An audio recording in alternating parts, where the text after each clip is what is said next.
پنجمین قانون طلا. طلا از دستی کسی که مجبورش میکند تا درآمدهای غیر ممکن بسازد یا کسی که به سمت پیشنهادهای اغوا کننده افراد متقلب می رود، این چنین کسی که آن را به دست بی تجربگی یا آرزوهای احساسی در معاملات بسپارد فرار می کند. پیشنهادهای مهمی هیجان انگیز مانند داستانهایی که تعریف شد همیشه به سراغ صاحبان تازه‌کار طلا می آیند. به نظر می رسد که این پیشنهادها خزینه فرد را با قدرت شگفت انگیز مجهز می کنند که قادر به ساخت درآمدهای غیر ممکن می شود.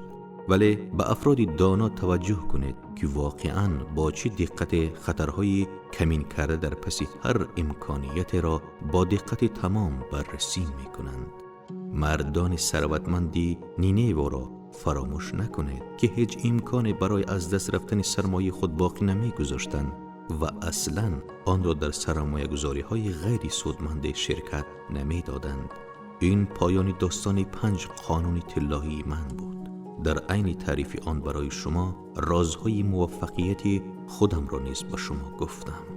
با این حال اینها راز نیستند، بلکه حقیقتی هستند که هر شخص باید ابتدا آنها را یاد بگیرد و سپس زود منتقل کند و خود نیز به کار بندد. مثل سگ‌های وحشی که هر روز باید به فکر غذای برای خودشان باشند. ببینید ما فردا وارد بابل می‌شویم. در نزدیکی شهر طلایی هستیم. فردا هر یکی از شما طلا خواهد داشت. طلایی که با تلاش صادقانه به دست آمده است.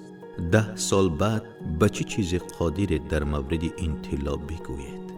اگر در بین شما کسانی باشند که مثل نامزیر بخش از درآمدشان را برای ساخت دارایی برای خودشان و خانواده‌شان کنار بگذارند و سپس عاقلانه از دانش ارکد استفاده کنند، شرط می‌بندم 10 سال بعد مثل پسری ارکد ثروتمند و در بین مردم عزیز خواهند بود.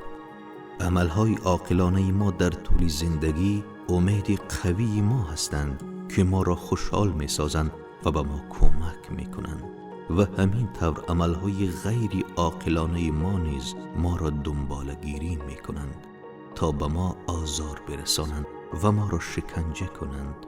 افسوس که آنها فراموش شدنی نیستند.